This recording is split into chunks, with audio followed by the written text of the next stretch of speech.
Up next, we have Councillor Milani. Thank you, Mr. Mayor. A couple questions for staff. If I could get Mr. Bowl to just repeat what you said to Councillor Dilworth with the number of units that could be rebuilt if this didn't go ahead over the existing 200 units. Did you say 600 units? Mayor, that would be correct, yeah. So it's a very rough estimate. We didn't look at that in detail, but because the current zoning would allow for three times the amount of floor area on the site, and the current number of units is about 200. So if you keep it to similar style units, it would be about up to 600 that you could locate on the site under current zoning. Correct. Okay, thank you for that. And I got a couple more questions for staff. Does anyone know if the creek that is set to be redirected to make way for this proposed new road, is that a fish-bearing creek?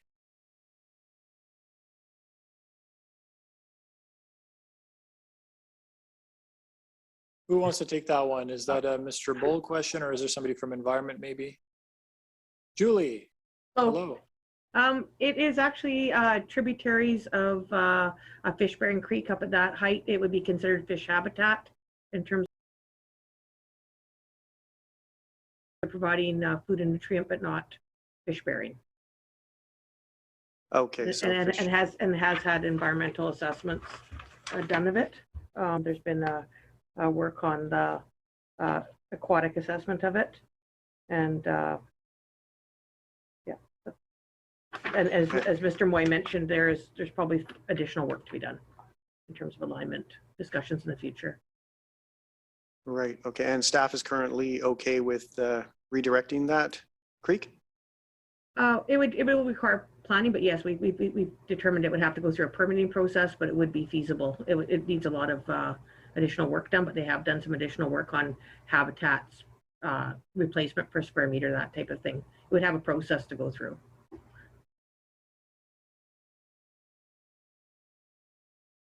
Okay, thank you. And I have a question for, I guess it would be Mr. Moy.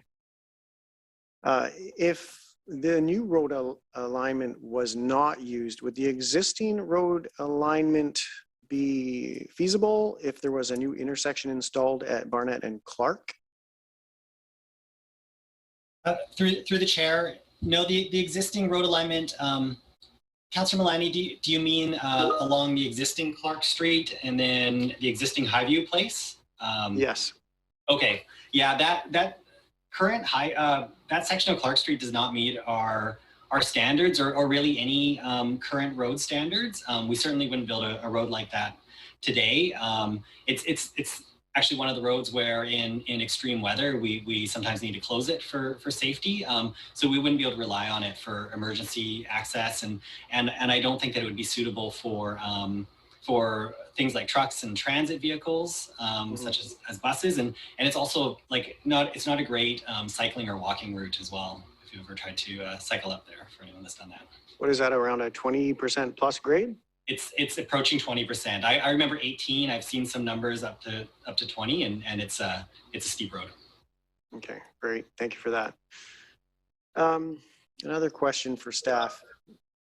Would there be a registered covenant that states a new road is required before any of the building permits would be issued if this all gets to go ahead? I just wanted to confirm that if this received adoption, that would be contingent on the new road.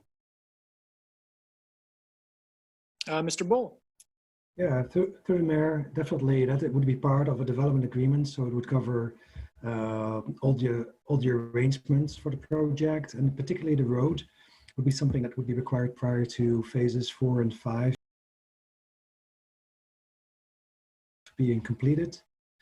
So there would be, and that's one of the key provisions, but there would be other provisions in the development agreement as well. That would be registered on title.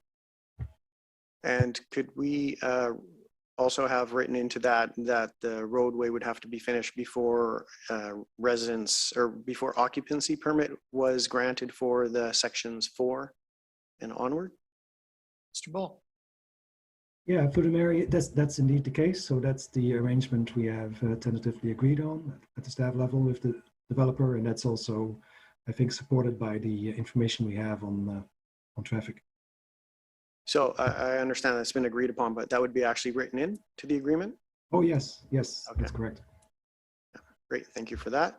That's all the questions I have for staff, but I do have a couple for the proponent as well. Sure. All right, I just was wondering, since that's a new breakdown now of the CACs, could you just, one of you please run through that once more? I know it was originally, CACs would be 10.3 million, and then I think you said now it would be 6.75. Could you run through that once more? I guess I could do that. So the CAC program it is comprised of two components: the $2 per square foot for the Affordable Housing Reserve Fund, and $4 per square foot for general community amenities. And what we're including in this proposal now is the $4 per square foot for the general community amenities to assist with the funding of the growth that would come with this project. And we're still continuing to request a waiver of the $2 per square foot for the Housing Reserve Fund on the basis of the contribution that this project is bringing to affordable housing, which exceeds $160 million. Right, okay, so out of the 10.3, is it 6.75 then that you're suggesting paying the city? That is correct. That's what okay, I was writing it down as I saw the slide come up. So then the remaining 3.55, that would be the $2 per that you're going after? Correct. Okay, yeah, and those fees, they can be waived at council's discretion, but it is not mandatory, as I'm sure you understand. That's our understanding. Thanks. Yeah, 3.55 million for this city to eat, for lack of a better word, is a little bit much for the affordable housing component. We just don't have that. While it is a good cause, and we do contribute normally to such things, 3.55 million is a little high. Any other Okay. questions for the applicant there, Councillor Milani? Yeah, I have another one here. Sure. Scrolling back down. Just have to make notes as I go. Could you please let us know how many floors is in the tallest of the buildings? I know it's Yes. gone a few different heights, so I'm just wondering.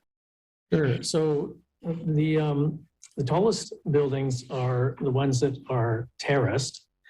And there's two ways to look at the height of these buildings. One is the height of when you're standing on the ground and looking at the buildings and looking up. And in that regard, the height from any point on the ground would be a maximum of 15 stories. However, because these buildings are stepped and they terrace down a very steep sloping site, the other way to calculate the height of the buildings is cumulatively by adding up all the steps that go down the site. So in that regard, the total accumulation of stories would be 19. But at any point on the ground, the buildings would only be perceived up to a maximum of 15 stories. And because they're terraced, they range in height from 9, 10, 11, 12 stories and up to that maximum height of 15 at one point. Right, okay, thanks for that. And the buildings, the taller buildings, that would be, I guess it would be more eastern in the stage 4, I believe it is. There's some mid-rises along the trees there. How high are those ones? They're a little bit lower. They get up to a maximum height of 14 stories at any point on the ground. And these heights, as you correctly state, have changed because the density transfer from the Highview Place current zoning is only being proposed to be put on the taller buildings. And adding approximately two floors to each building of the higher ones. Right, yeah, the density transfer there, got it. And I can see the picture on the screen here. Do you have any renderings showing the buildings in phase 4? And the terraced ones as well? It would be a different view, I would take it. Or did you only bring?